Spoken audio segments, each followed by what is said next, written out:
Dice que había días que por ahí algunos nos comían y eso y no tenían fuerza, algunos no tenían fuerza para levantarse. Que una persona de 19, 20 años mentalmente no está preparada para enfrentar una guerra como esa. Desde mi punto de vista es lo normal nomás que se da sería en la materia historia, que te cuentan nomás, o sea, básico cómo fue el momento, o sea, yo creo que más se aprende de, por ejemplo, las películas y esas cosas.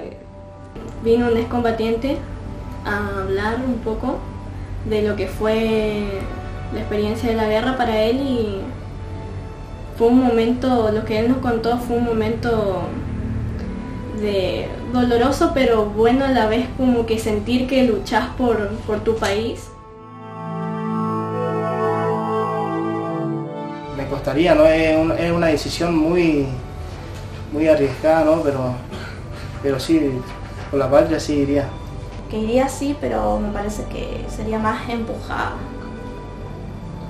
Hay diferentes tipos de demostrar el amor hacia la patria, creería yo, que no solamente a través de la guerra.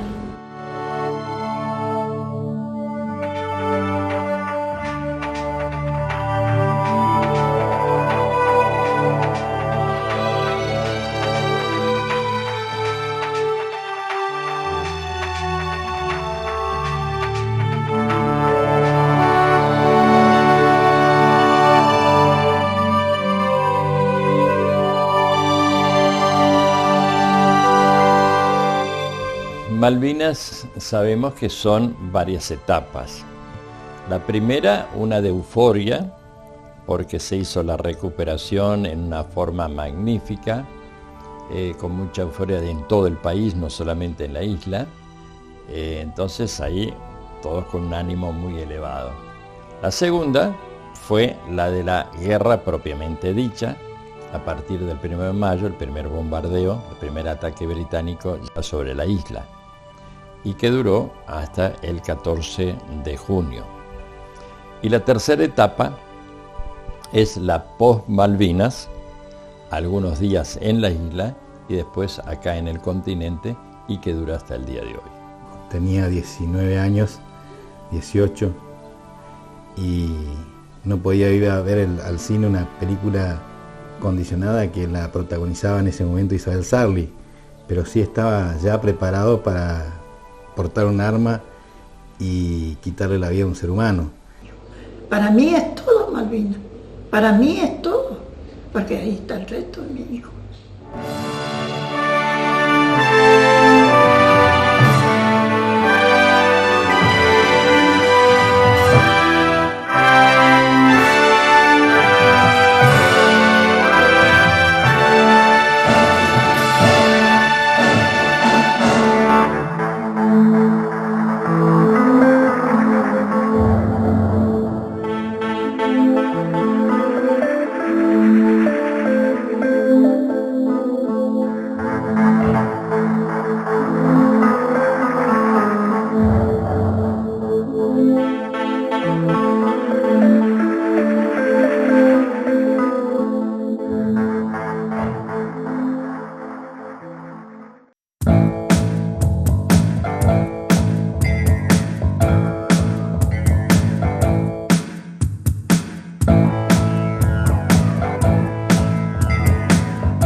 A inicios de los años 80, el modelo económico establecido por el gobierno militar de Argentina muestra signos de agotamiento. Se producen tensiones sociales. La inflación llega al 90% anual. Se vive una intensa recesión y depreciación del salario real. Las clases medias se derrumban y aumenta la pobreza.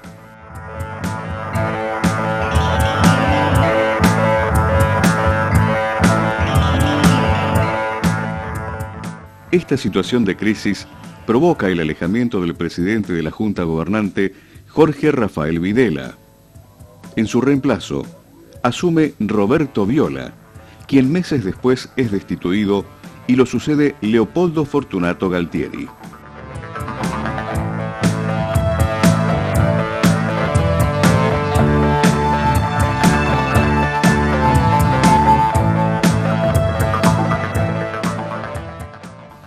falta de acuerdo entre Argentina y Gran Bretaña se incrementa a medida que transcurre el tiempo.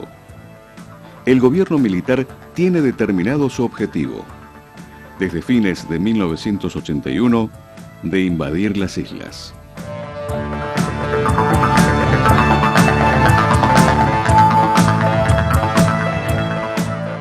La decisión de recuperar las Islas Malvinas se toma por dos razones: para desviar la atención ciudadana de los problemas que vive el país y de estimular el patriotismo explotando la sensibilidad popular.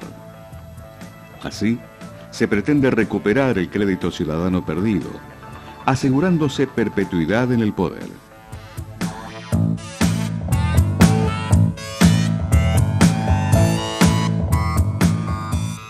Como primera maniobra táctica, se programa la Operación Azul, con el objetivo de planificar la toma de Puerto Stanley, capital de las Islas Malvinas. El 28 de marzo de 1982, se ordena la puesta en marcha del operativo, fijándose como fecha de ejecución el 1 de abril. La Fuerza Naval abandona Puerto Belgrano.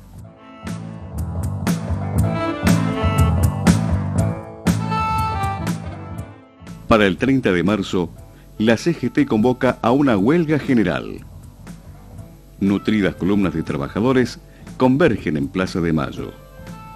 Se produce una feroz represión, con el saldo de detenidos, heridos y un muerto en Mendoza.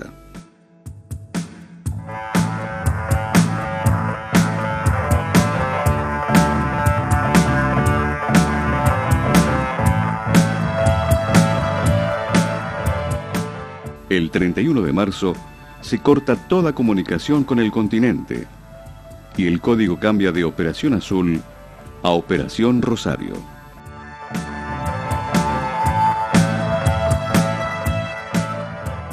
Surgieron varios comentarios. Uno es que había problemas con Chile, otro que los problemas que se estaban dando en Buenos Aires con el primer paro nacional de la CGT, otro que había un problema en la Georgia, también se había mencionado. Lo que más fuerte corría era el problema con Chile y en Buenos Aires.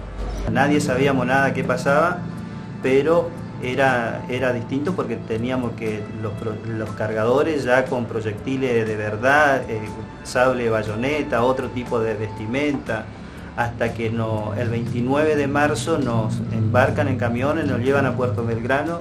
Y cuando llegamos que teníamos que subir al buque, digamos, vimos un movimiento en el mar también poco común. Y de ahí salimos. Y desde ahí en buque, en el Cabo San Antonio hasta Malvinas. Íbamos a ser los primeros argentinos después de 149 años de desembarcar en Malvinas.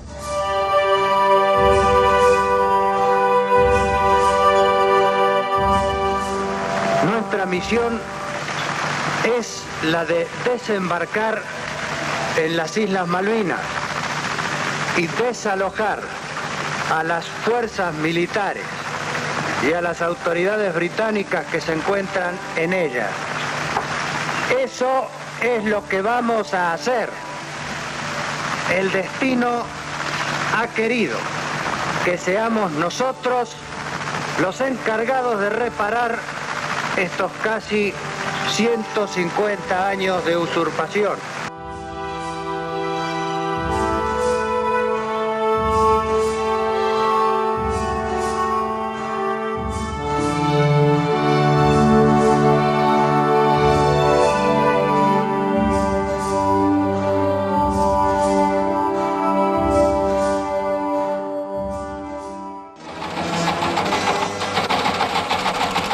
En ese momento era jefe de redacción de Norte, el periodista de la agencia de Clarín en Resistencia. Teníamos en ese momento el sistema de comunicación era a través de un telex, donde recibíamos y transmitíamos la información. Justo esa tarde me encuentro con un mensaje que decía que a la medianoche iban a tomar Malvinas, tropas nacionales.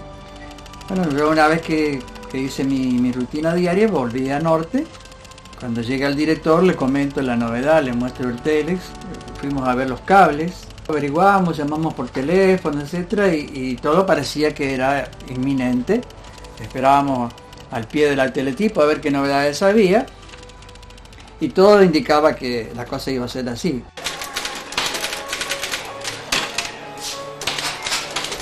Hacemos una tapa inusual, una sola foto, un solo título, y un título que nosotros le decimos catástrofe, porque el tamaño de las letras era el máximo.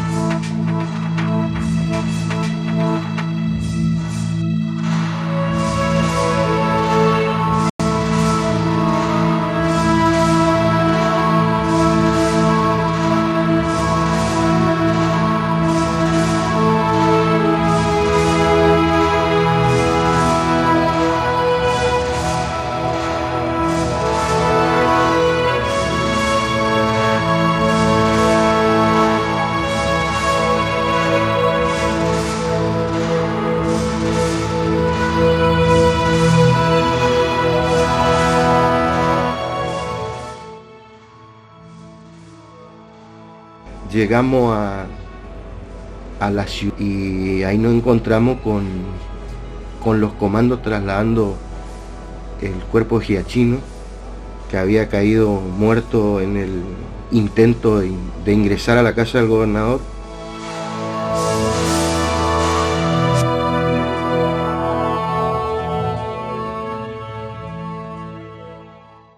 Compatriotas, hemos recuperado sin rencores, pero con la firmeza que las circunstancias exigen, las islas australes que integran por legítimo derecho el patrimonio nacional.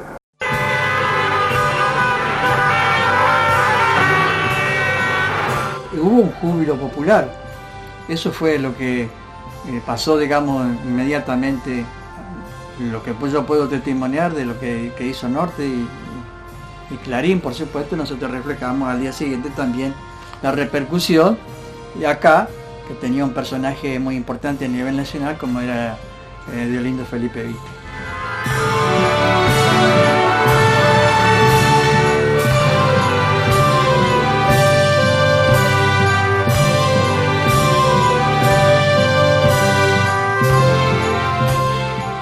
¿El escribano Vitale y el Partido Justicialista están plenamente de acuerdo en eso? Sí, señor, porque si no estuviéramos de acuerdo no estaríamos acá. Escribano, ¿cuál es su visión en perspectiva hacia el futuro a partir de esta serie de acontecimientos que han comenzado a producirse? Bueno, yo tengo fe en el futuro, que vamos a salir bien de esta en la medida que podamos consolidar la unidad interior.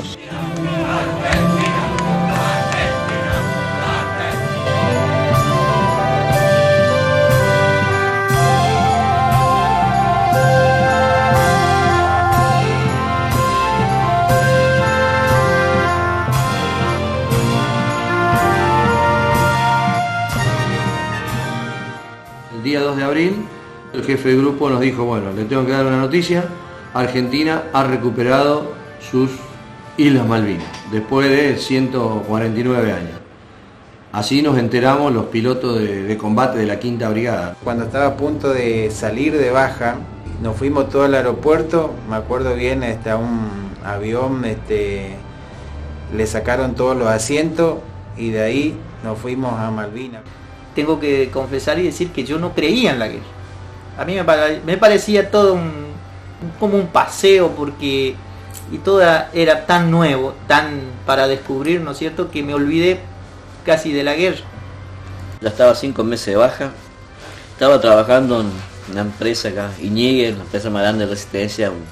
Se escucha el noticiero, tomaron Malvinas. Al toque voy, pido para hablar con el gerente y le digo, señor, me voy. ¿Qué pasa, amigo? ¿Tuvo un problema con alguien? No, señor, tomaron Malvinas. Yo juré la bandera, tengo que ir. Me dice, no, pero espere, si eso después le van a citar. usted no sabe lo que está haciendo. No, señor, tengo decidido. Si después vuelvo y me guardan el puesto, bienvenido sea. Y le saludé y me fui. ¿Qué vamos a hacer? Digo, te tienen que cobrar algo. Y déselo a mi mamá, le digo. Me voy, yo a mi casa, le digo, mamá, me tengo que ir. Tengo que presentar el regimiento porque tomaron Malvinas.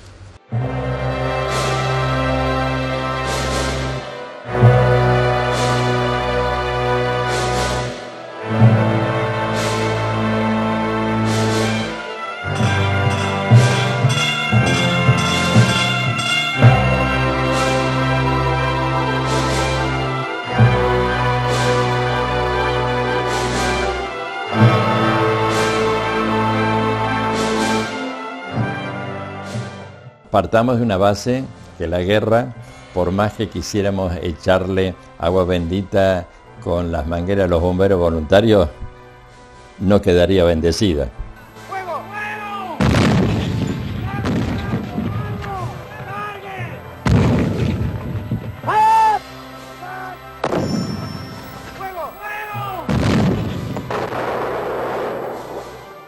Sí, significa un montón de sentimientos encontrados, porque más allá de discutir si era favorable la situación o si era momento o si estábamos en condiciones de afrontar un conflicto bélico con una potencia mundial, sin duda para quien les habla no deja de ser la causa justa y soberana. En potencia estábamos 18º, 19º, íbamos a pelear con la tercera potencia mundialmente. Así que imagínense como en tecnología como estábamos nosotros atrasados y en el mismo personal de los que peleaban en Malvinas.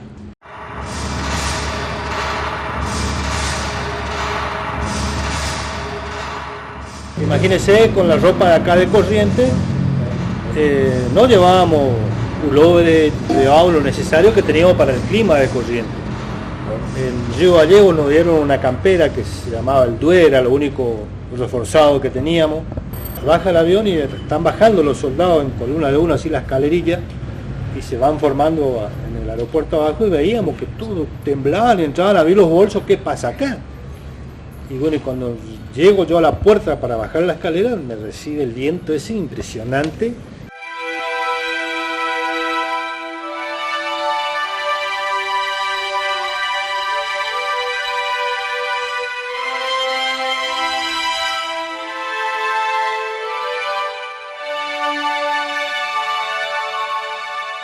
Esos muchachos sí sufrieron mucho porque eran correntinos y chaqueños.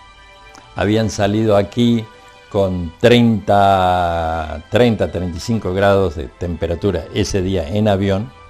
Habían llegado a Malvinas con 15 grados bajo cero.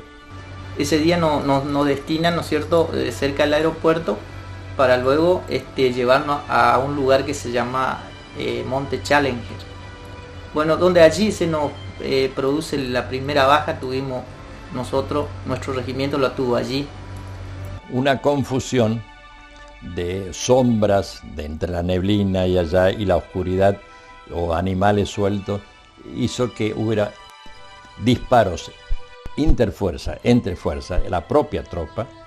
El viento era muy fuerte y no se escuchaba la voz, ¿no es cierto?, de alto, y este muchacho salió a hacer sus necesidades y el fuego de un propio compañero pone fin a su vida, ¿no?, con un tiro en el pecho. Inmediatamente, bueno, se lo lleva al hospital y así como me lo presentan en la camilla de cirugía. De estatura no era muy elevado, pero no llegaría a unos 70. 18 años, casi lampiño, casi imberbe. Me parecía un bebé. Eso me marcó muchísimo porque era el principio.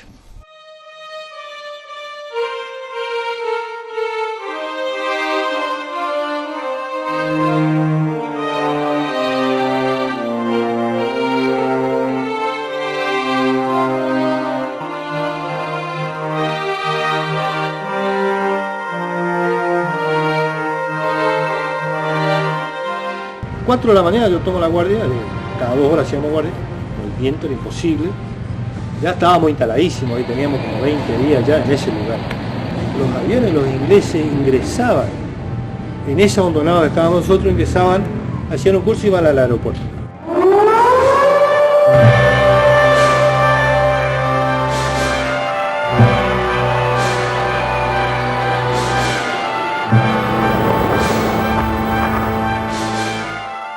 Esa madrugada, esas a las 5 de la mañana, veíamos cómo se incendiaba la pista, digamos, de aterrizaje de Puerto Argentino. Eso fue más o menos de las 5 de la mañana hasta las 10 de la mañana, fue puro bombardeo.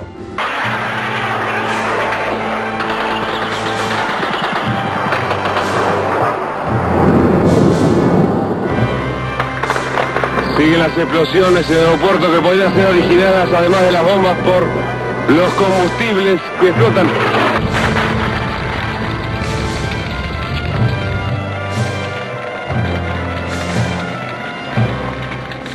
Allí tengo mi primera experiencia.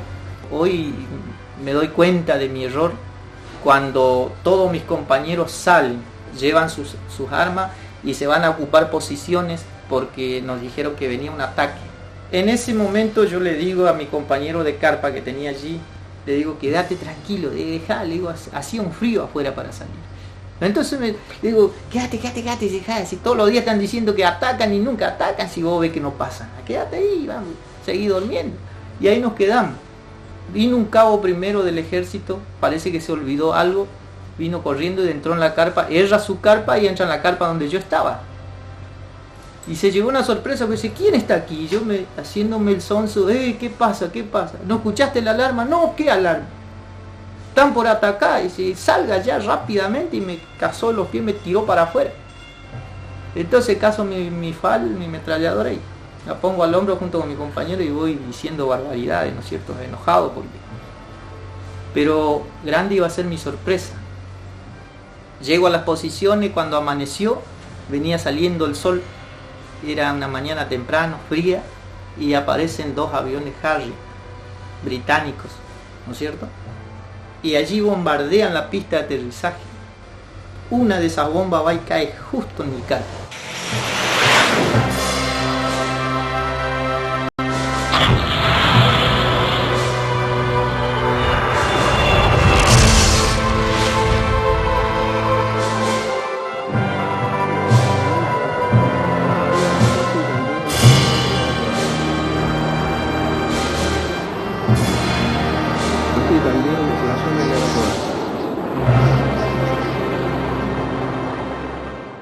Ese día vi los primeros muertos. Muchos de nosotros tuvimos la primera experiencia con la muerte, ¿no? De ver compañeros muertos.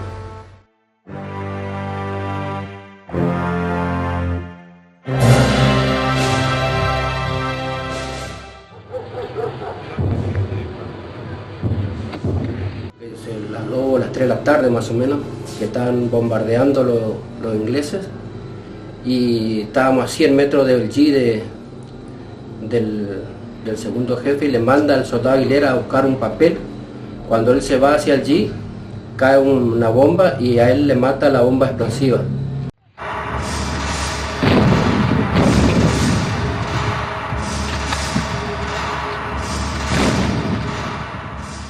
Nació en General San Martín, viene a ser la Eduvige. En la Eduvige.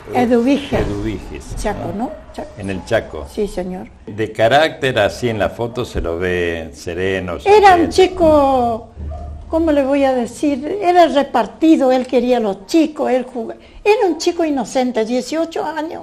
Cuando era inocente. Me pregunta si tenía novia, no tenía novia. Lo único que él tenía ese corazón que veía a los chicos que no tenían para tomar un cocido o no tenían para comer, él se iba y le sacaba a mi mamá y preparaba una jarra y le daba de comer todo. Le sentaba, porque teníamos un patio grande, le sentaba y le daba de comer todo. Aquí en la carta esta es del 13 de abril. Él viajó. Sí, cuando viaja, ¿no? Sí. Que le dice, queridos padres, quiero dirigirle esta cartita que me encuentro muy bien. Y si pueden, mándenme una carta. no se haga problema porque estoy muy bien y se pueden mandarme a decir cómo están ustedes, no se hagan ningún problema porque estoy muy bien. Le cuento que el jueves nos vamos al sur, pero por eso no se hagan ningún problema porque nosotros nos vamos a cuidar. Un regimiento de ahora no le mando más carta porque no tengo más dinero hasta que cobremos. Me despido de todos. Chao, cariño. El nene de mamá. Y ahí otra vez. Y acá vuelve a decirle entonces, mamá, yo conseguí el certificado de séptimo. No te hagas ningún problema.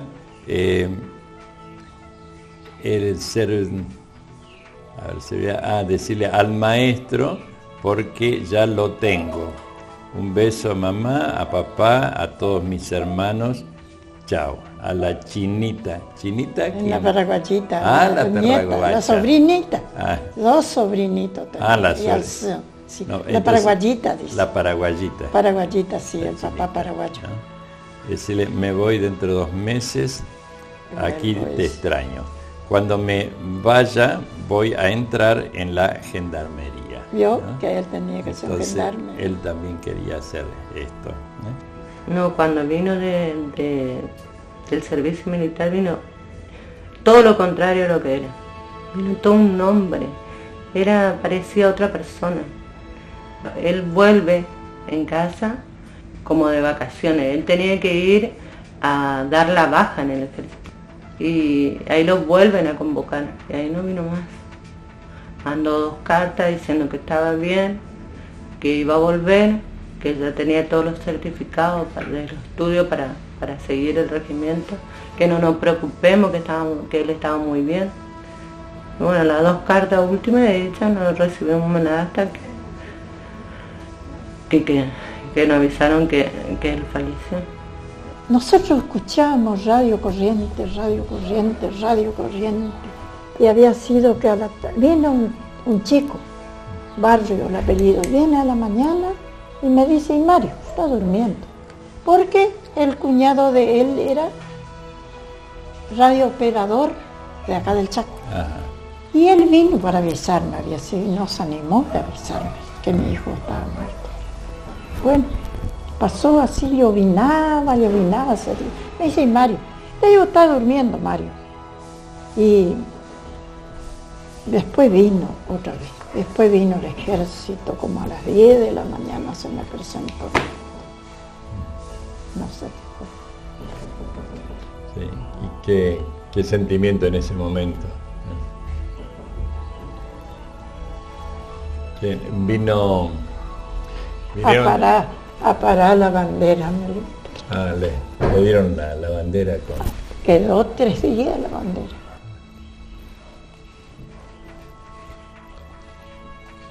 Si él cuando vino le trajeron una bandera, él quería quemar la bandera. Y vino un no sé, teniente coronel o algo de Buenos Aires, dice, no, don Aguilera, no va a ganar nada con eso. Sí, pero yo tampoco gano nada porque a mi hijo no me van a devolver, le dijo.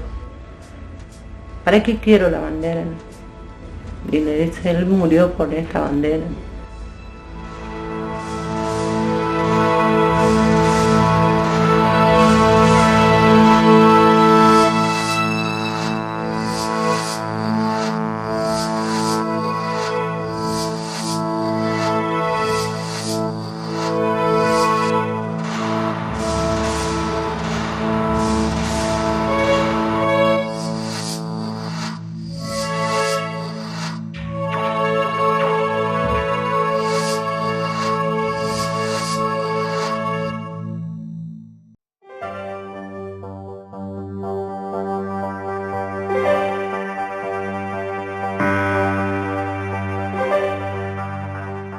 Yo fui como sacerdote para tener esa presencia de iglesia que acompaña al hombre en todas las situaciones. Entonces, cuando él hizo las cosas que debía hacer y cómo las debía hacer, uno tiene la tranquilidad del deber cumplido.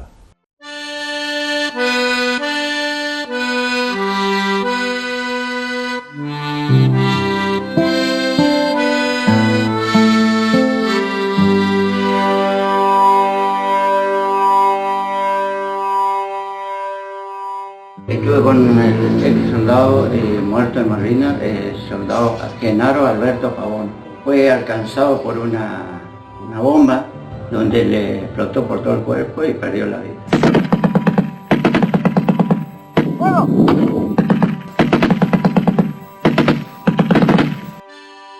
Ayúdele a su compañero a cargar los proyectiles, usted que es más alto, y arrástrese con la caja de proyectiles.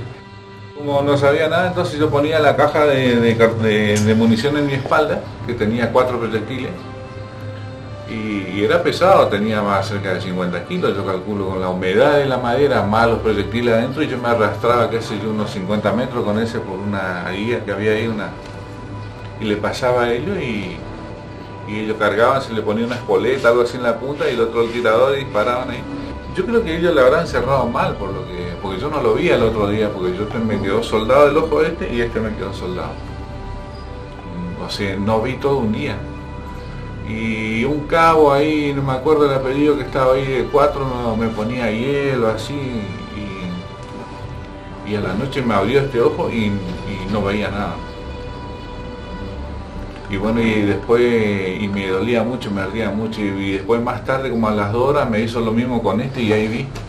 Bueno, dije acá, puedo seguir un poco más.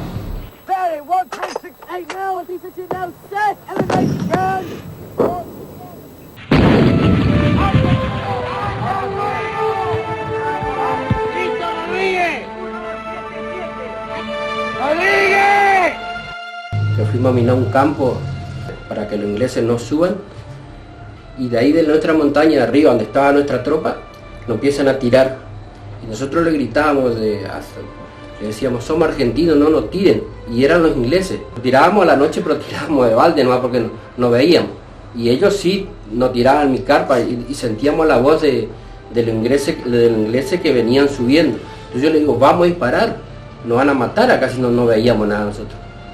Y entonces salimos corriendo para atrás, corrimos toda la noche, sería sábado, viernes a la noche, toda la noche. Y nos empezaron a tirar la misma artillería nuestra, porque ya le dieron la voz que en esa montaña ya estaban los ingleses. Y todavía estábamos, nosotros íbamos disparando y nos tiraban los ingleses y nos tiraban los mismos compañeros nuestros, digamos.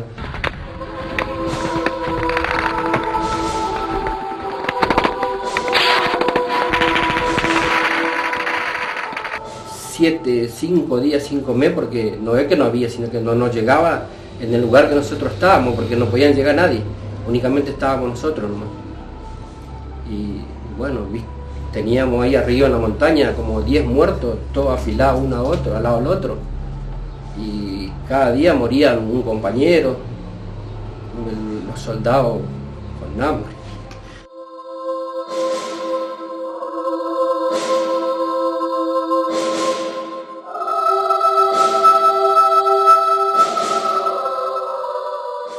Y éramos 5 y quedamos 2. Y bueno, me dijo este otro, que sea Dios quiera si salvamos, porque ya no teníamos más nada y escuchábamos el ruido, lo que venía como indio ya lo último. Y nos metimos ahí abajo y tiramos el cuerpo del otro, y por eso nos repasaron. Y cuando pasaron, inclusive rompieron todas las carpas, eso es donde estábamos.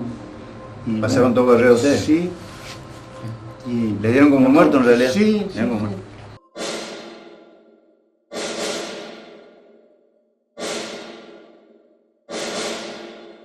El 28-29 de mayo, ese fue el día más terrible que he vivido, que hasta el día de hoy no me puedo sacar de la mente, ¿no?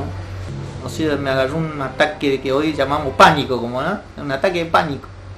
Me quedé allí paralizado, mientras que él me gritaba, él me conocía, él sabía, nos conocíamos ahí, ¿no es cierto? Y vamos, salí de ahí, guitarra, salí, allá, salí, vamos para allá, vamos. Y yo me quedé ahí, yo le hacía con señas, que me acuerdo, con la cabeza le hacía así, hasta que de un momento, un desespero, parece que él le agarra y me caza me agarra del cogote, esta parte, ¿no es cierto? Y tan fuerte que hoy le dije que hasta todavía me estaba doliendo el rajuñón que me dio, ¿no es cierto? Y me sacó, me arrastró, me llevó unos metros para allá y me siguió llevando hasta que yo no podía reaccionar. Habremos caminado unos 200 metros hasta que lo dejé cubierto ahí, que era como un galpón, algo, y estaba otro regimiento cerca, entonces lo dejé bien ahí a él. Lo del otro regimiento me gritan, soldado, cúbrase, me dice, y yo no le hacía caso. Me dice, ¿dónde es? Mercedes, Corrientes, no se pegan un zapucay. Y él todavía ahí me toca la pierna y yo me voy y sigo combatiendo.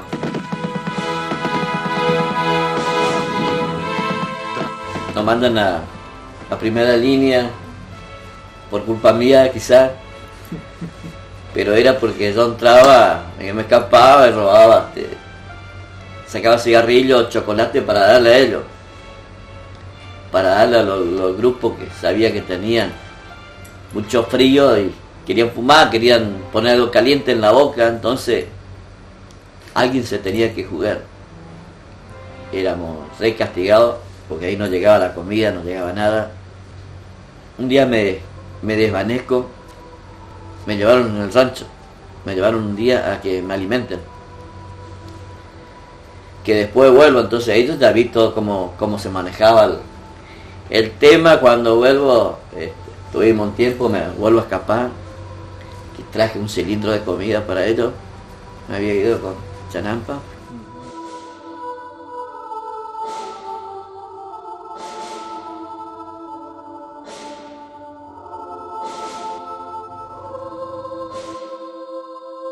Me acuerdo que ese día estaba él, cuando trajo el cilindro de comida, ¿no? Nos dejó allí, nos repartimos y me acuerdo que cuando pasaba sacó algo del bolsillo, un paquetito así, tiró así por el aire.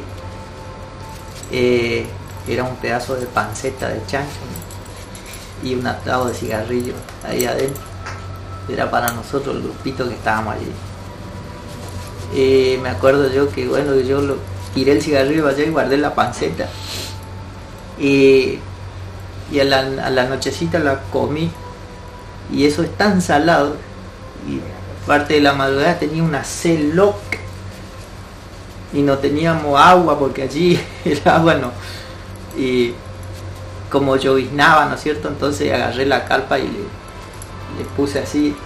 Y juntaba la agüita que iba juntando, la iba tomando así con las manos. ¿No es cierto? Aunque hacía frío. Allí lloviznaba semanas de punta, ¿no? Y en plena, en primera línea, eso era todo descarpado, allí no había dónde refugiarse. Además que en la carpa, en la posición nuestra, en el primer ataque, cuando quema la carpa, él se quema un par de carpas, quema la mía. Cuando hicimos la posición, nosotros no, el pozo zorro no cubrimos con la carpa, cubrimos con yuyo que había ahí, unos palos, nada más, o sea que constantemente mojado, pozo zorro con agua todo el tiempo. Todo el tiempo. Y fue muy duro estar en esa parte, fue muy duro.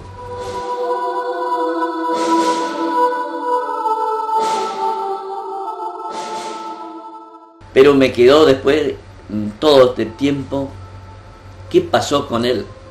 Sirvió de algo lo que hice, llevarle hasta ahí, hasta salvarlo, se habrá salvado, ¿qué habrá hecho en su vida? Me quedó esa mochila pesada que llevo hace 30 años, pero que hoy la voy a sacar, porque empecé a rastrearle a él, a un compañero, hasta que lo ubiqué. Y él está bien, y yo estoy bien, porque yo le cuidaba a ellos, porque era el soldado más viejo, que el 62, ellos eran, yo decía, el soldado tierno, el tierno. Y ahora estoy tranquilo porque mis soldados también. Creo que cumplí con mi misión. Estoy muy orgulloso de ello.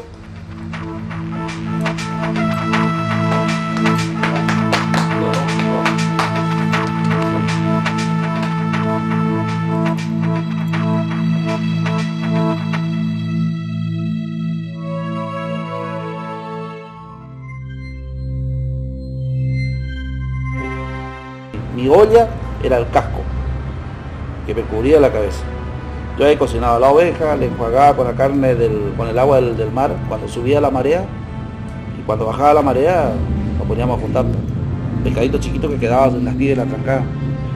Yo les puedo asegurar que no pasan frío porque tienen muchísimo abrigo y van a volver con algunos kilos de más porque comen mejor que en casa. Nosotros una sola vez nos visitó el helicóptero llevándonos víveres. La otra vez que nos llevaba nos enteramos que lo bajaron los artilleros, los ingleses. Entonces teníamos que rebuscarnos nosotros. Primero empezamos comiendo gaviota, después comimos pingüino. El pingüino hay que cuerearle porque la pluma es muy pegada al cuero y es una carne negra, y comimos pingüino. ¿Por qué? Porque aparentemente para los milicos eso iba a quedar para ellos. Entonces las ovejas no había que tocar, no había orden de comer, hasta incluso hubo compañeros destaqueados porque habían comido ovejas. La oveja, ¿cómo la comemos toda acá? A la parrilla. No había leña. ¿Qué hacemos? La turba. Y bueno, vamos a cocinar la oveja a la parrilla, un alambre ahí que cortamos, trajimos un pedazo, unos postes, una iglesia que tenían ellos, otro cerco.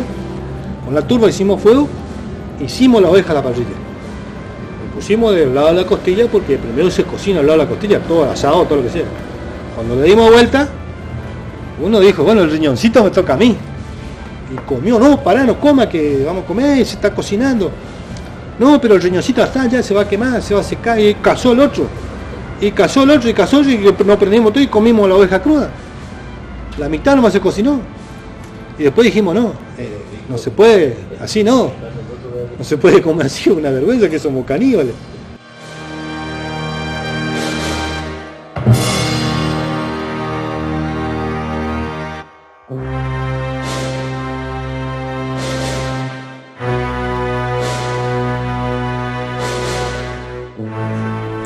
Y estuve alrededor de 45 días, donde he pasado, creo que han pasado la vida más vertiginosa que le puede suceder a una persona, de estar en la cúspide de la adolescencia a ser un adulto total.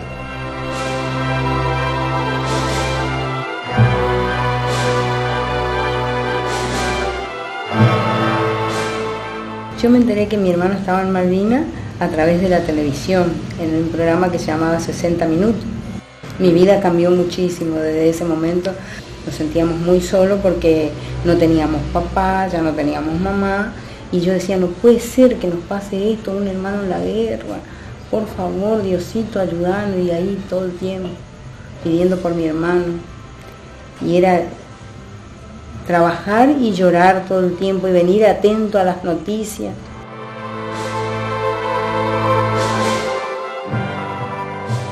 Yo volví porque había sufrido unas heridas y a los heridos de mayor consideración se le transportaba y se le trasladaba al hospital militar de campaña en Puerto Argentino. Y de ahí se trasladaba a lo que se consideraban de gravedad al continente.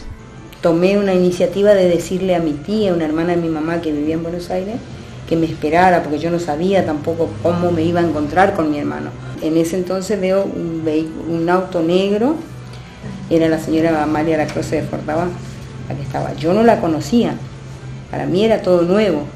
Entonces ella me dice, ¿qué querés hacer, querida? ¿Querés ir a un hotel? ¿Querés bañarte? ¿Querés ir a descansar un rato? Después vamos hasta el hospital donde está tu hermano. Yo te voy a llevar, me dice. Vos no te preocupes, despreocupate, me dice. Entonces le digo, no, yo ya quiero ir a verlo a mi hermano.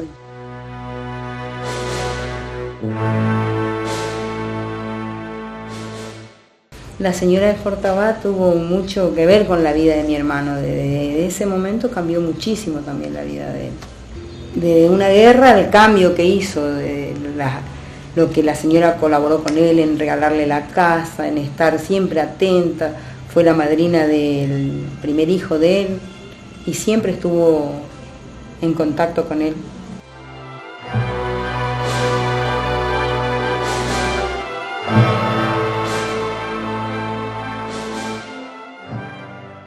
Héroe no es solamente cumplir el propio deber.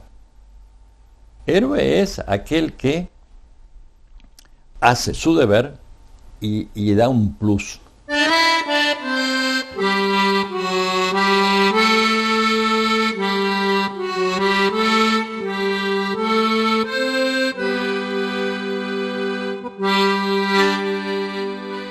Y yo creo que en una guerra hay de todo. La guerra engendra a los héroes y a los cobardes. De lo contrario no sería una guerra. Yo no le culpo a nadie, ¿no? Tuve miedo. ¿Y dónde se ve a un héroe con miedo? Acá está.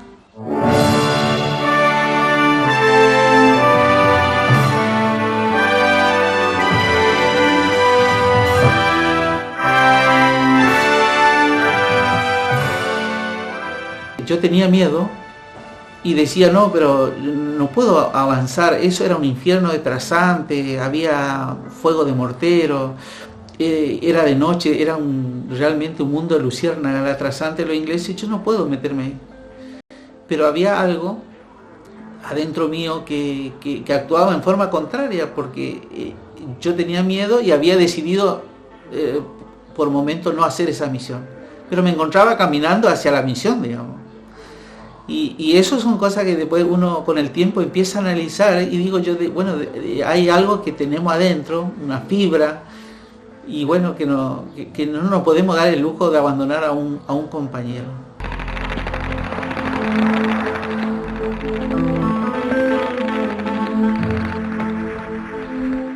En ese acercamiento hacia el teniente primero es donde muere el chaqueño Julio Romero, un toba. Y bueno, él muere realmente combatiendo, porque él disparaba sobre la zona donde venían los ingleses y de donde le dispararon a él, pero ya estaba muerto al poco rato. Un ejemplo, ¿no? Un hermano nuestro.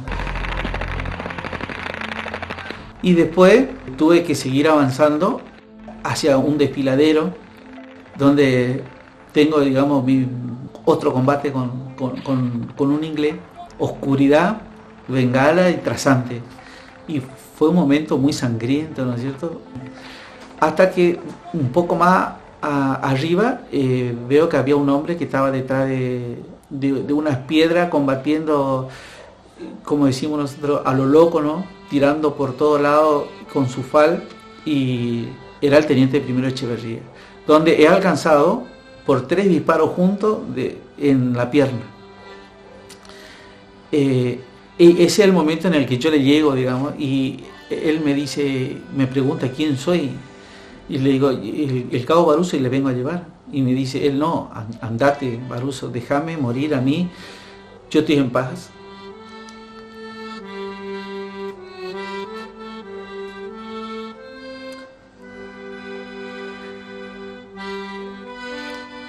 Estoy en paz con Dios.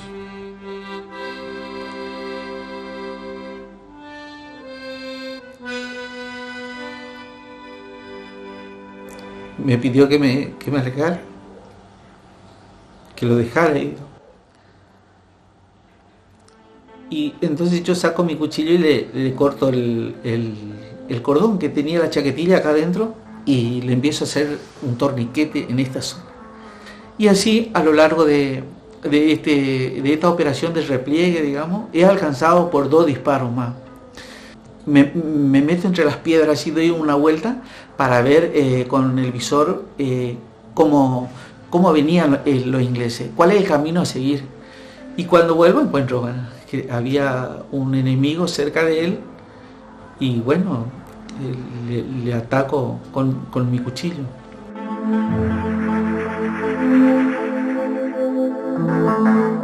Después, nuevamente, tratando de movilizarle con mucha desesperación, porque no tenía el conocimiento necesario y sentía la impotencia de que todo ese esfuerzo, digamos, que hacía él y que hacía yo, era como que no estaba sirviendo de nada. Hasta que por ahí aparecieron los ingleses por retaguardia y no toman prisionero. El jefe de ellos me apunta con el fusil, y una palabra que nunca me olvido fue que dijo, ok, argentino. Vino con el fusil y me golpeó así un poquito el cuchillo yo largué y me abrazó como si fuese mi padre, siendo mi enemigo. Y lo va a seguir siendo por el resto de mi vida, ¿no es cierto? Porque ellos estuvieron luchando a la orden de una corona, en un terreno usurpado por ellos.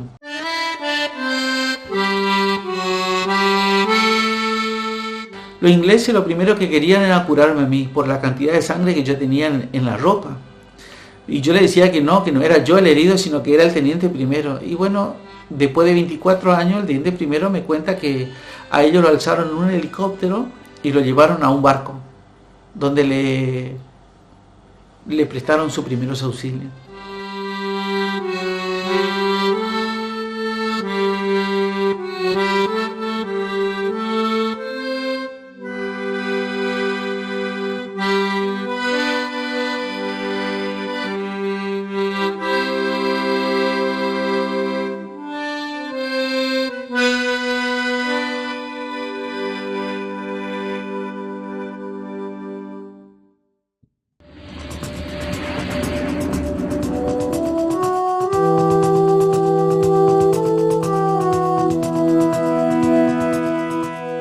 Fue a lo mejor tocante para nosotros cuando hundieron el Belgrano, que hemos perdido como 350 personas que iban arriba de ese buque, o sea que cuando nos hunden el Belgrano ya no había marcha atrás, digamos, ya la guerra debía continuar o llevarse a cabo hasta la última consecuencia.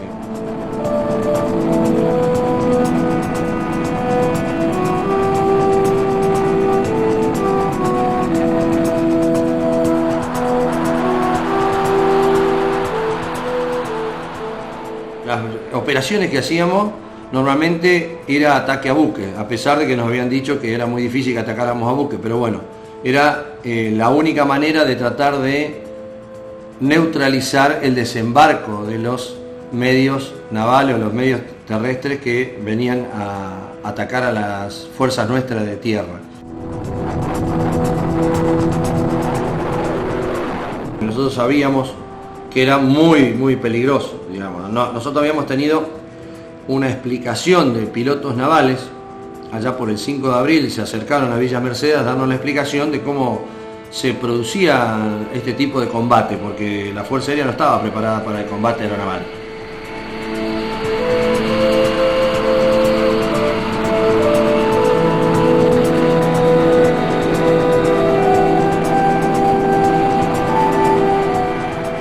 Todo el mundo sabía la tremenda diferencia que había entre la defensa antiaérea y los ataques nuestros. Era muchísima la diferencia. No creo que en otras épocas, en otros combates, haya habido tanta diferencia. De hecho, lo declararon pilotos avesados de la Segunda Guerra Mundial que conocían de hechos bélicos importantes. Nunca hubo una diferencia tan grande.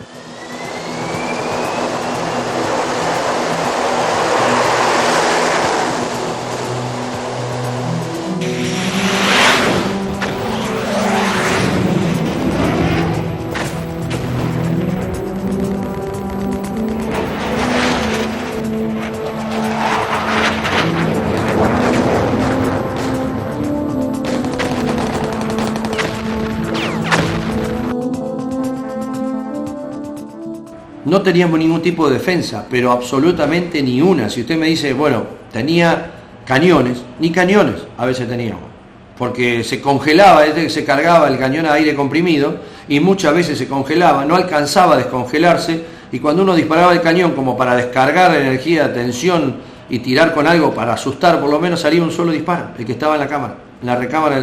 No hablemos de medidas electrónicas o contramedidas electrónicas para perturbar los radares o los lanzadores de tiro del enemigo. Nada, absolutamente nada. Lo único que yo tenía era el avión, maniobras que podía hacer en el avión y la bomba que llevaba colgada. No teníamos un elemento tan infantil que era un radioaltímetro que por ondas eléctricas le daba exactamente la altura. Los aviones nuestros no lo tenían.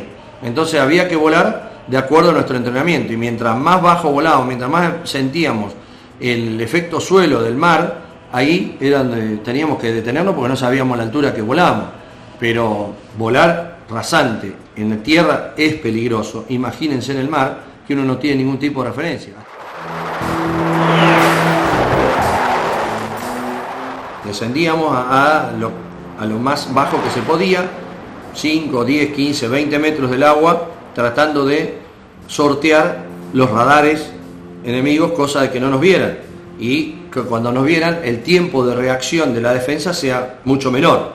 Porque si nos veían a 60 kilómetros, obviamente ya le digo, podían tirar misiles de 60 para adentro. Si nos veían más cerca, los misiles o la defensa que podían desarrollar era mucho menor. Entonces, mientras más bajo volábamos, menos tenía tiempo de reacción de la defensa. Esa era una de las defensas que teníamos nosotros, que podíamos hacer para poder realizar un acercamiento sin ser visto.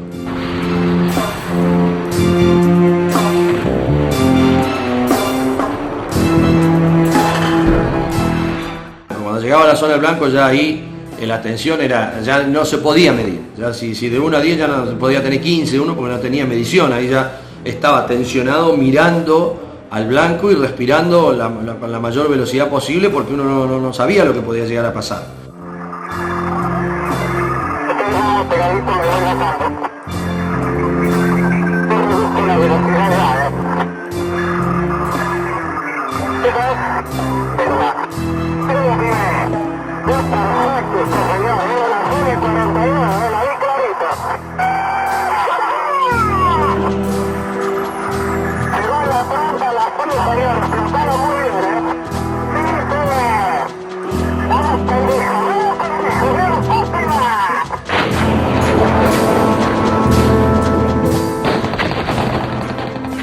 Cuando uno hacía la maniobra esa y obviamente se enteraba después del resultado, era una satisfacción personal porque lo que a uno le habían ordenado, para lo que uno se había entrenado, era para combatir al enemigo por su país, lo estaba cumpliendo.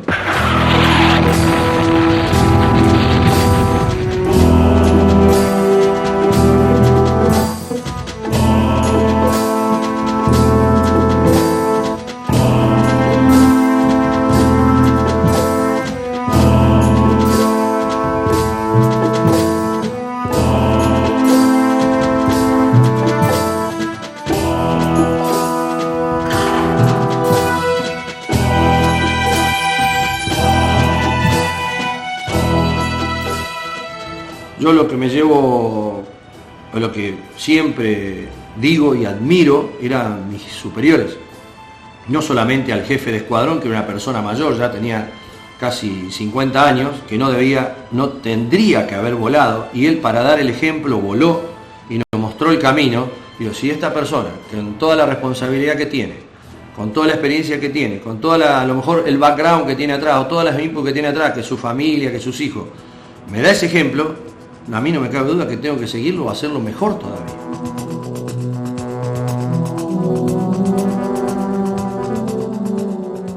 Perfectamente. Son 55 hombres. Acá los tengo a mi izquierda constantemente, acá en mi despacho, que son mi guía constante. Cuando uno tiene alguna flaqueza, que normalmente todo ser humano tiene flaqueza, solo tengo que mirar ahí y decir, si ellos dieron la vida, ¿cómo yo no me voy a soportar alguna otra de las cosas que pueden suceder en la vida?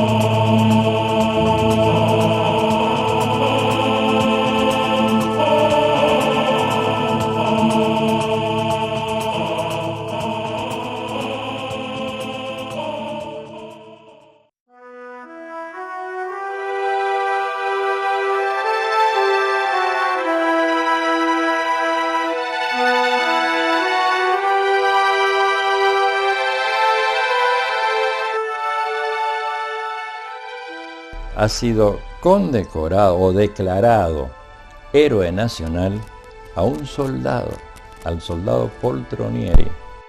Este soldado, junto con su compañía, cuando tenían en la base del monte a todo un frente británico que venía arrasando, se le ofrece una resistencia impresionante, pero ante la superioridad numérica británica, Las autoridades argentinas mandan a hacer un repliegue.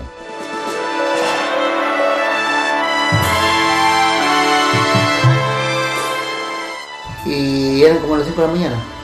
Cuando lo bajan a los Berger de arriba, a mí me agarró como un ataque de locura, quería bajar a todos. Y yo le dije al sargento y al subteniente que se retiraran, que se fueran, porque ellos tenían hijos, yo no.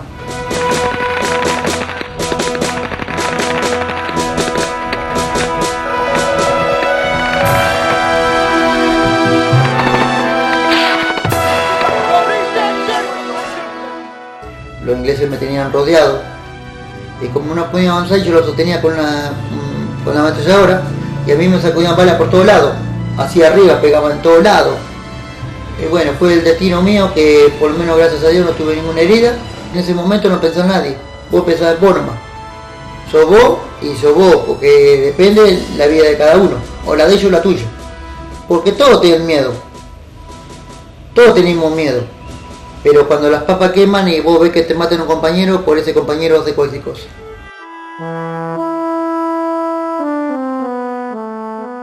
Después de ahí me vine desplegando para el pueblo y cuando iba llegando al pueblo veo el mástil, veo la bandera blanca colgada, me agarró una bronca y lloraba de bronca por ver la bandera blanca que se habían rendido, pero era como las 3 de la tarde. Y yo no sabía que a las 10 de la mañana se habían rendido, porque lo que pasa es que no teníamos comunicación. No teníamos el equipo adecuado para comunicarlo y decir, bueno, ya se terminó la guerra. Y así murieron muchos compañeros. La actitud que tuvo de ofrendar su vida si fue necesario para poder salvarla de todos sus compañeros, eso no es de un chico, es de un hombre de 18 años. Y que le cabe la palabra de hombre porque todos sabemos que no es la hombría cuestión de cronología.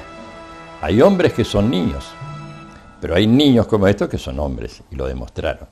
Por eso soy reconocido con la Cruz al Heroico Valor en Combate que le había mostrado. Este me otorgó el Congreso de la Nación y este me lo dieron en el Regimiento 1 Patricio. No podían decorar a un soldado argentino si no lo reconocían a los enemigos.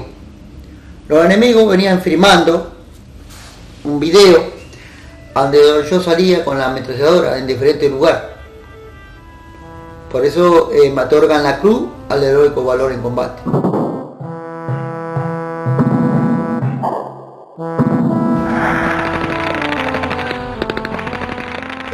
Esta pregunta: ¿qué pasaría si nosotros hubiéramos ganado la guerra? Estaríamos ahí.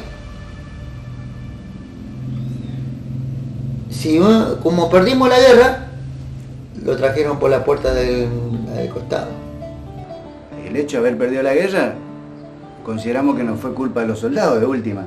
No nos victimizamos por la edad, sino que por la poca experiencia por ahí que algunos tuvimos y relacionando con el enemigo, que es gente profesional que vive de eso, digamos. Había venezolano, había paraguayo, había colombiano, había cubano, peruano, mercenarios, chilenos. Y ellos hablaban, ¿cuánto le pagan a ustedes, che, por lo que hicieron? Nada, nosotros venimos por la camiseta, por la bandera, por nuestra patria, por nuestra tierra.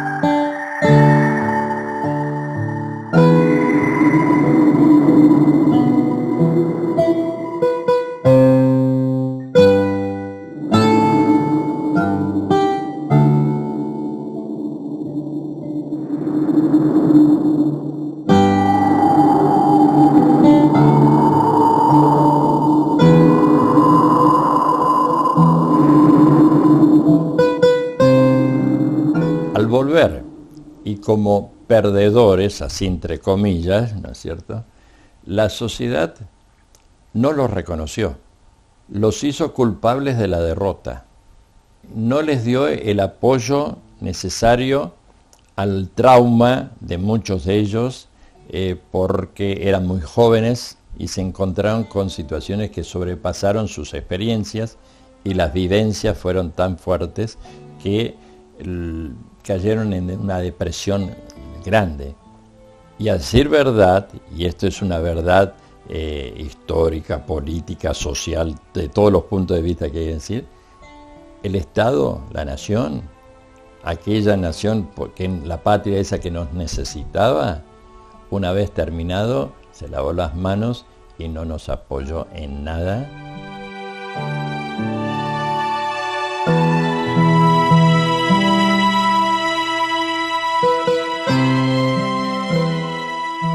Con toda esa carga de frustraciones, de dolor, de desapego, más los calificativos peyorativos que se le indilgaban a los veteranos, ahora veteranos, excombatientes, como los chicos de la guerra, los hijos del borracho Galtieri, ¿no?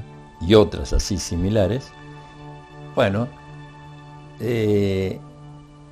todo lo que ellos querían contar no era bien recibido, entonces se llamaron a silencio.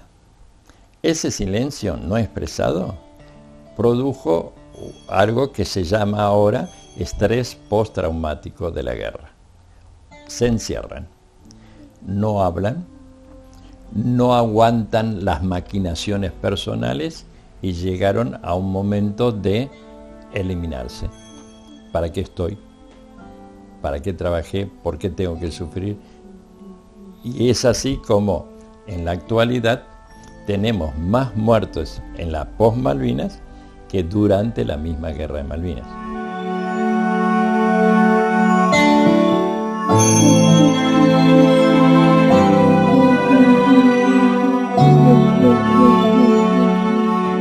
No voy a negar, tuve pensamiento muchas veces de quitarme la vida porque no sé, me ponía rebelde con la vida, ¿no? No soy agresivo, no fui agresivo, no tuve conductas violentas, pero sí estrés seguramente me han acompañado mi familia. Porque yo estuve a punto también de suicidarme, me colgué en una planta y bueno, se me quebró el gajo y me encontró mi pibe. Y bueno, y ahí comprendí muchas cosas, que quitarse la vida no gano de nada. Esto me ayuda a no terminar pegándome un tiro, fuera broma, estoy todo el día ocupado, no miro tele, no escucho radio, por eso yo apago todo. Ahora cuando está mi hija tengo que ser respetuoso, ella tiene su vida, ¿me entiendes? ¿No? Y hago esto, ahorita afuera estoy haciendo de coco, después vendo, hago jarrones, hago flores.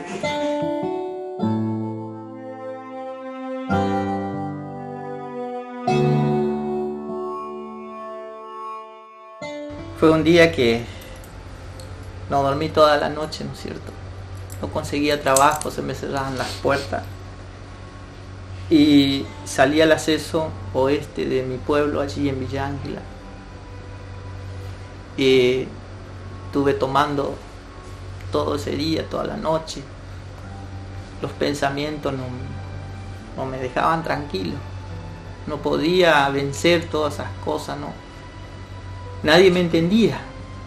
Mis familiares, muchos me dieron la espalda, me dijeron, vos te estás haciendo para pasarla bien, te haces. Y hasta que un día, por esas presiones, salí al asfalto, ¿no? Salí decidido para tirarme debajo de un camión porque en ese lugar hay cooperativas algodoneras y vienen camiones cargados, ¿no es cierto?, con algodón. Entonces yo dije, voy a elegir el camión más grande y me voy a tirar debajo para que terminar todo. Y nunca más no quiero vivir si yo sabía que esto iba a ser así. ¿Por qué no me tocó la muerte allá a mí? ¿Por qué a otros muchachos y no a mí? Y intenté, me fui y parece que me faltaba coraje para hacerlo. Había algo que me retenía, una fuerza que no me dejaba, ese día que me fui decidido, listo, no pasó ni un camión.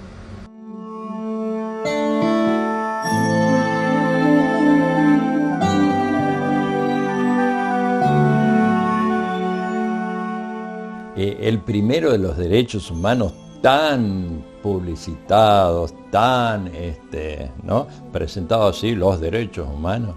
El primer derecho humano es el derecho a la vida. ¿Qué hacemos para conservar la vida y darle calidad a la vida esa? Bueno, entonces mi trabajo ahora y mi recorrer el país y estos contactos que voy teniendo con los veteranos es un poco ese trabajo de contención, ¿no?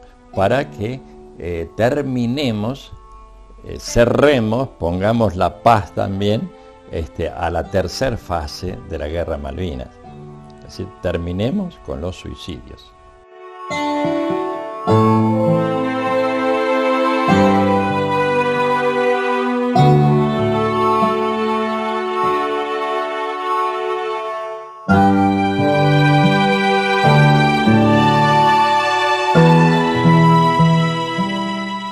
Nadie vuelve de una guerra si es que vuelve como fue. Muere el que muere y un poco muere el que vuelve también. La guerra les pone un sello como quien marca una res. Lo marca al que muere en ella y al que no muere también. Un día la guerra acaba, pero no el luto que es fiel por el que murió y un poco por el que volvió también.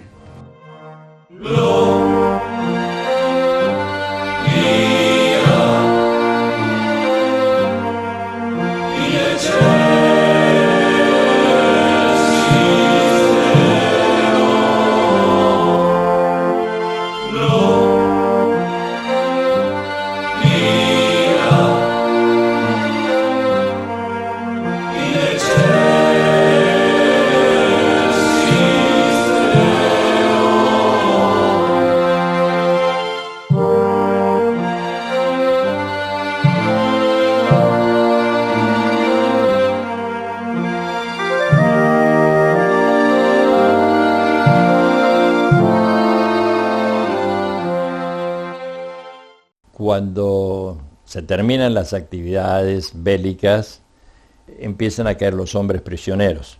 Tiene que hacer entrega de todo. Y entre las cosas, los rezagos ahora de guerra, también vi un grupo así de cartas, ¿no? Habiendo recorrido todas esas islas y teniendo un dominio de todo, fue fácil esconderme cuando el enemigo tenía que pasar por un lado y no dejarme ver, porque cuando la circunstancia me lo permitió, yo abordé el remolcador Yewin, alcancé al Irizar que estaba en alta mar a 40 minutos de navegación y me vine con el Irizar con todas esas bolsas porta equipo, ¿no? De todos esos materiales de rezagos de la guerra, ¿no?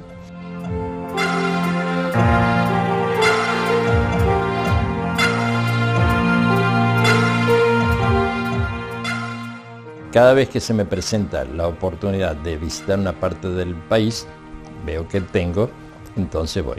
Pensando y teniendo que venir acá a Resistencia, me la traje. Primero fui al remitente. Me dicen, sí, no, aquí estuvo, pero no, no está más. ¿Y dónde fue? Y no tenemos referencia y esto.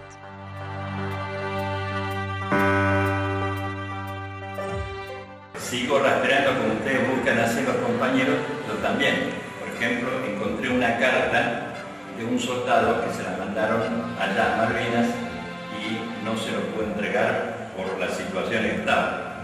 Esa carta tiene casi 30 años, todavía la tengo yo, lo estoy buscando, entonces estoy esperando el encuentro para poderles decir, después de 29 años, acá llega un poco atrasado, pero acá está la carta.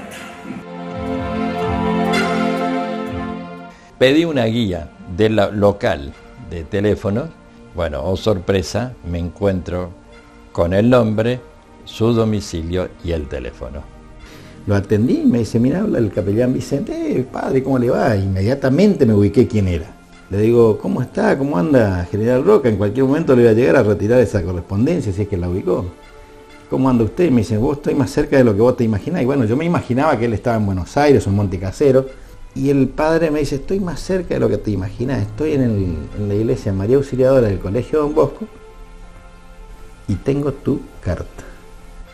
Y ahí convinimos en una cita para encontrarnos y bueno, con un poco de expectativa y yo primero haciéndome un poco el misterioso para que él me reconociera y reconociera las circunstancias estas que habían rodeado todo esto. Agarré a mis hijos y digo, vamos, que está el padre Vicente, tiene la carta. Y bueno, nos fuimos allá, nos esperamos, ya más o menos nos identificamos, empezamos a hablar, le presenté a los hijos. Le hice la entrega de la carta, que él emocionadísimo hasta las lágrimas delante de sus hijos. Estaba con una ansiedad porque quería saber el remitente. Y agarro y veo el remitente y veo que era mi hermana.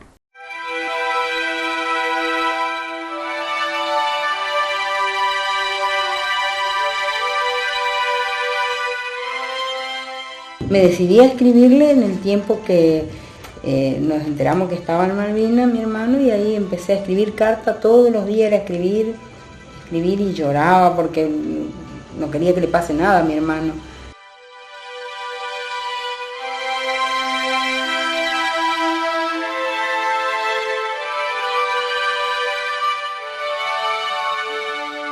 Y no podía romper la carta, ya de la emoción, le digo la verdad, me emocioné muchísimo. Y me traía un recuerdo así, pasaron tantas imágenes por mi mente en segundos, y no, que tal y así que me ayuda el padre Jorge, sí, el padre Eduardo Jorge, y rompemos, yo con un cariño tocar ese sobre amarillento, y empiezo a abrirlo, y cuando empiezo a leer no podía creer.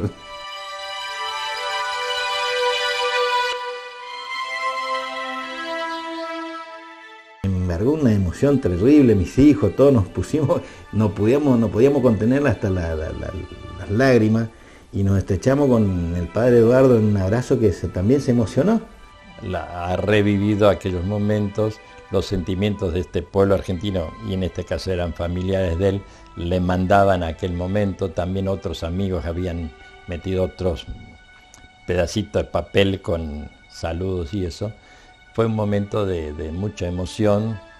Y sorpresa más que nada, así, porque no me imaginaba que iba a venir de tan lejos y a traer la carta y sin avisar un día hacer. Y me puse feliz, obvio, porque toda la historia, así, la odisea que hubo que pasar para que llegue la carta, la verdad que impresionante, muy feliz también y también me emocioné con él cuando lo vi, casi lloré, pero me aguanté las ganas porque yo no soy de llorar, pero la verdad que muy feliz.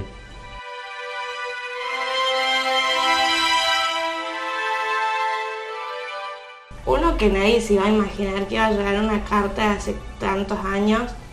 Dos, porque todo el mundo, cuando vos ves un documental o escuchas algo, ¿qué es lo que siempre te dicen? Que se perdieron muchas cosas, las cosas que se enviaban, cartas, todo eso.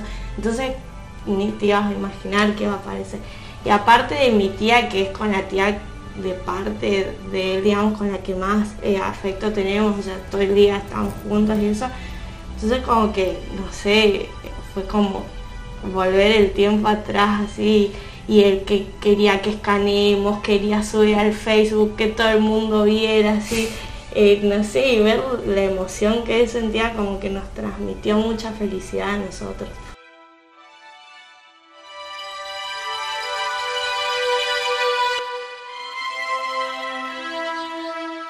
Yo siempre voy diciendo, para mí es una responsabilidad, ¿no? Y un deber mío tratar de ir encontrándolos y ir haciéndoles entrega así en forma personal.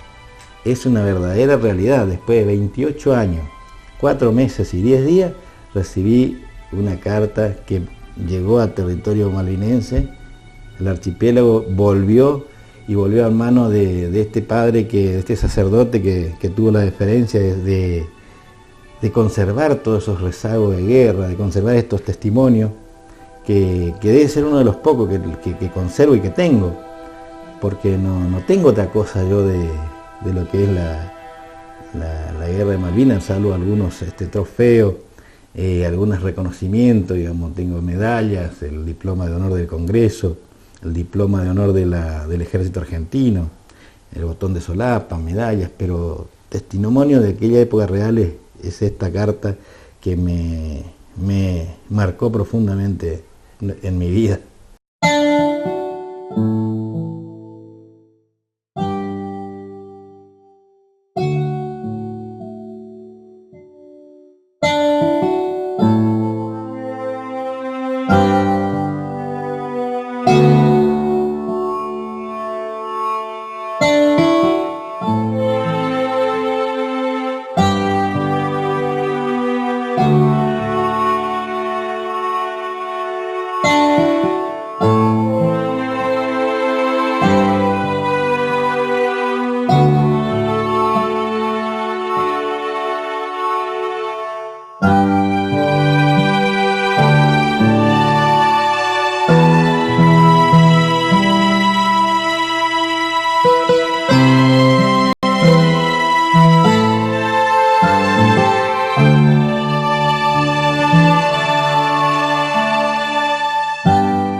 Cuando usted pudo ir allá y ver la tumba del hijo, allá, ¿qué sintió?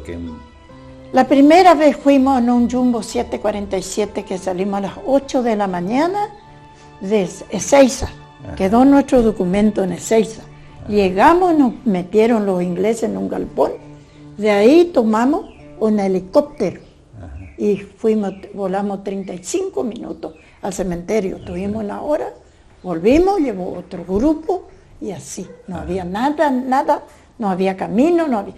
Y yo miraba, yo decía, ¿dónde será que luchaba mi hijo? Porque yo le pedía a los militares para que algún día me enseñen dónde derramó la sangre mi hijo. Todos los veteranos de guerra tenemos algo en común acá. Necesitamos nosotros volver de vuelta. Visitar nuestras tumbas de están nuestros compañeros que están instalados ahí, que están de guardia en ese lado, y nosotros estamos de este lado. Y esa angustia nosotros vamos recorriendo todas las partes donde nosotros tuvimos, que hicimos, te trae muchos recuerdos, pero así se te hace. Llorá y yo cuando llegué, mala bronca es, viste, que vos tenés que ir a Malvinas y tenés que ir con una visa. Yo me explicaba por qué tenemos una visa siendo que es Argentina. Y los ingleses vienen acá como panchos por su casa, entran así sin visas, ¿no? Entran así nomás. Y nosotros para ir a Malvinas tenemos que ir con la visa, si no, no podemos entrar. Rechazo absolutamente la posibilidad del uso de un pasaporte para visitar mi país, mi suelo, de esas cientos de cruces blancas que son banderas celeste y blanca que están flameando en Malvinas. La mejor demostración de que Malvinas son nuestras, el hecho de que estén las cruces blancas ahí. Respeto la decisión personal e individual de cada uno de los familiares de los soldados que quedaron en Malvinas. La ausencia de casi 30 años de un familiar directo debe ser muy dolorosa.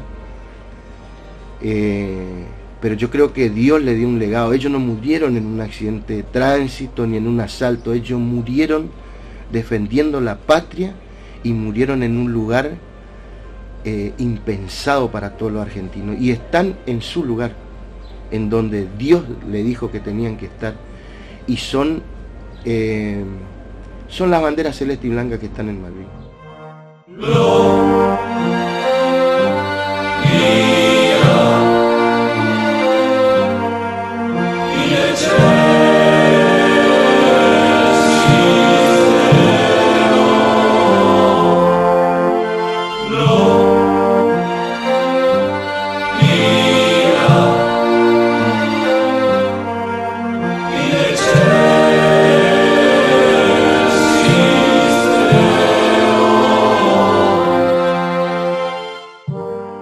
que se rescata de esto es habernos tocado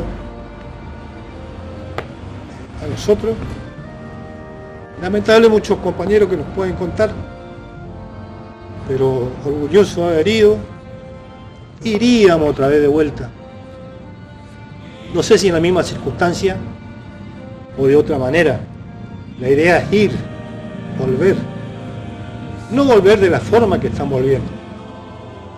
Porque yo no voy a sacar un pasaporte para ir a Corrientes. Menos voy a sacar un pasaporte para ir a Malvinas. Y más pasaporte chileno.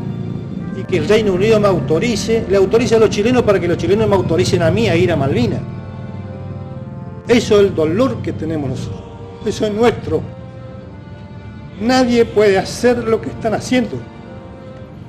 Ese pedazo de tierra que está allá, ese pedazo es un grano para los ingleses, ese pedazo es Argentina.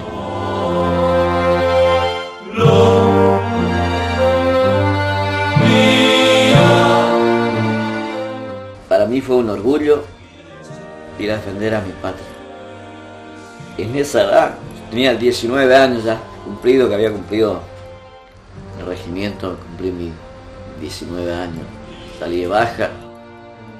Y antes que me llegue llamado, me presento. Porque teníamos otros valores. Ojalá lo tuvieran los chicos de esa edad en este momento. Había jurado la bandera, hice un juramento. Que creo haberla cumplido. Y ahora digo, misión cumplida para mí.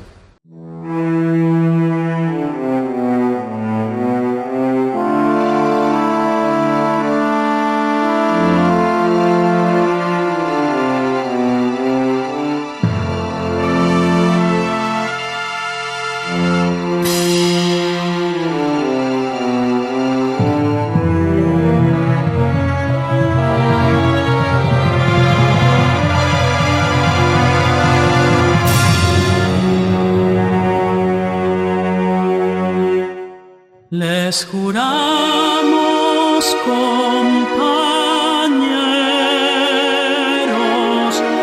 es mandato popular en la cruz de su memoria, la bandera enarbolar.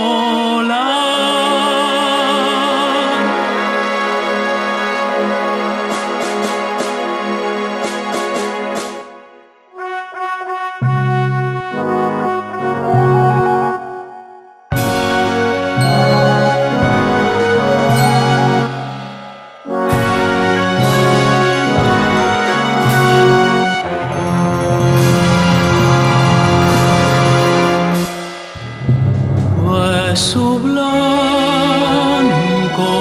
está en los montes y en su azul